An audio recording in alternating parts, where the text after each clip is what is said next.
3 milhões a.C. Um dos primeiros fenômenos foi a descoberta e controle do fogo. Foi o primeiro acontecimento na natureza em que o homem pré-histórico teve contato com a reação química. No período paleolítico, Idade da Pedra, que chegou até o ano 10.000 a.C., a inserção do fogo se transformou num divisor de águas para a sobrevivência do Homo erectus, 8.000 anos antes de Cristo. No período neolítico, foram descobertos diversos metais pelos chineses, egípcios, fenícios, gregos, entre outros. Obtiveram metais ouro, ferro, cobre, chumbo, etc. Vidro, tecidos, bebidas alcoólicas, vinhos e cervejas, sabões, perfumes e 2 ligas metálicas, o bronze, cobre e estanho e o aço, ferro e carvão. No Antigo Egito, o fato mais notável foi a mumificação de cadáveres. Na Grécia se destacou a defesa da constituição atômica da matéria.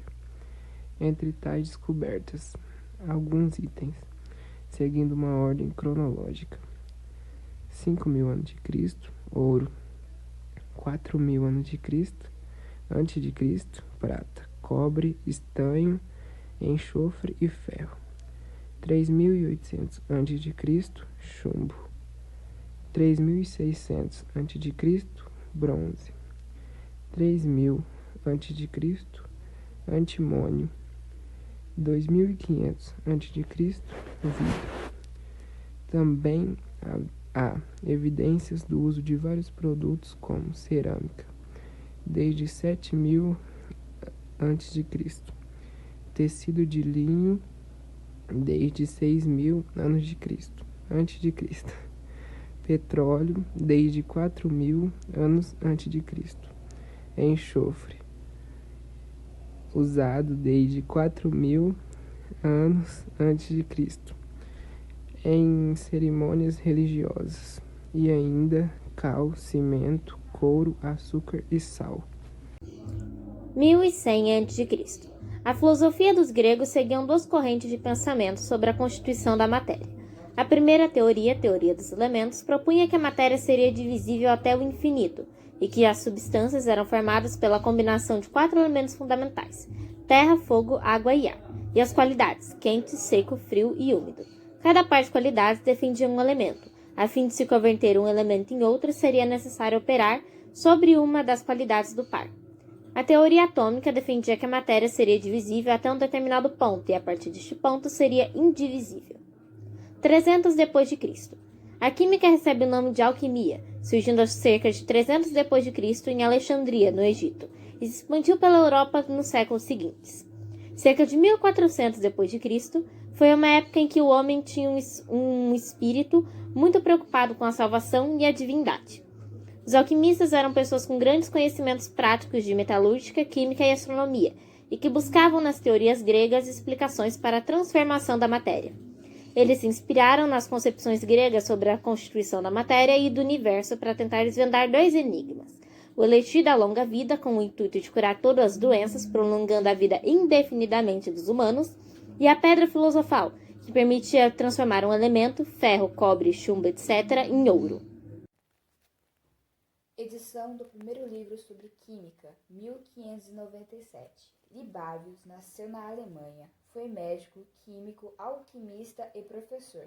É de sua autoria o livro Alquimia, de 1597, que sistematiza muitas informações sobre química, principalmente operações químicas, como, por exemplo, o preparo de ácidos, surgimento da química médica, século XVII. Nessa época, os químicos liderados pelo suíço Paracelso abandonaram as 2 metas alquimistas e passaram a descobrir substâncias que curavam doenças, remédios. No final do século XVIII, durante a Revolução Francesa, a química, a exemplo da física, torna-se uma ciência exata. O químico Lavoisier descobriu que durante as transformações químicas e físicas ocorre a conservação da matéria, lei da matéria. Foi com Lavoisier que se iniciou na química o método científico que estuda os porquês e as causas dos fenômenos. Nascimento do primeiro químico brasileiro, 1750.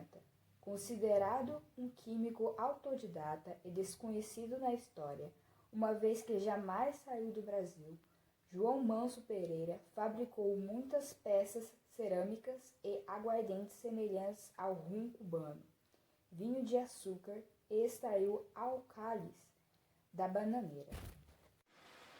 José Bonifácio, patriarca da química, 1763 e 1838. Se você já usou o celular hoje ou está lendo o nosso informativo pelo smartphone, tudo isso apenas é possível graças a ele. Nascido em Santos, José Bonifácio de Andrada e Silva foi o responsável brasileiro pelos primeiros experimentos químicos. Fluente em 6 idiomas, atuou ao longo dos seus 74 anos nas mais diversas áreas, passando pela química mineralógica, ecológica e meteorológica, até sua famosa atuação na política. Entre seus grandes feitos se destaca a descoberta do lítio, em 1800, na ilha de Uto, na Suécia. O mineralogista identificou o metal alcalino, e mesmo após 217 anos, ele ainda é o único brasileiro a descobrir um elemento químico. Atualmente, o lítio é utilizado para a fabricação das baterias de celulares e tablets. Até sua descoberta só é reconhecido sódio e potássio, como metais alcalinos. Posteriormente, em carta publicada no Shore Journal, José Bonifácio, aos 37 anos, descreveu 2 novos minerais. O primeiro foi chamado de petalita, em homenagem ao imperador do Brasil. O outro de espodumênio. Hoje, sabe-se que a petalita é um silicato de alumínio e lítio. Primeira instituição do ensino de química no Brasil, 1811. A vinda da família real para o Rio de Janeiro, em 1808, trouxe a necessidade de se estabelecer uma nova capital para o Império, o que promoveu a criação de vários organismos culturais no Brasil. A Real Academia Militar, fundada em 1811, foi a primeira instituição de ensino de química no território brasileiro. Primeiro laboratório de química no Brasil, 1812. Foi criado o Laboratório Químico Prático no Rio de Janeiro, responsável pelas primeiras operações de química industrial no Brasil e por investigações de composição de minerais e vegetais, com resultados interessantes para a época. Mas pouco tempo depois, as atividades do laboratório se limitaram apenas à produção de alguns medicamentos. Primeira Guerra Mundial propeliu o desenvolvimento do país, 1918 a 1931. O laboratório mais importante daquele período foi o Laboratório Químico do Museu Nacional, criado em 1818, no Rio de Janeiro. Neste laboratório, efetuou-se as primeiras perícias toxicológicas, análise de combustíveis nacionais e investigações sobre a composição de amostras de pau-brasil vindas de várias regiões do país. A Primeira Guerra Mundial mostrou de forma incontestável que o Brasil precisava se desenvolver e formar uma nova geração de químicos. A criação do ensino profissional técnico e do ensino científico, voltado à pesquisa, impulsionaram a geração de diversos cursos por todo o país, de 1918 a 1931, quando foi extinto e suas atividades foram distribuídas entre outros laboratórios. Regulamentação da profissão e criação do CFQ e CRQS, 1934 a 1956. A profissão de químico foi regulamentada pelo Decreto de Lei nº 24.693, de 12 de julho de 1934.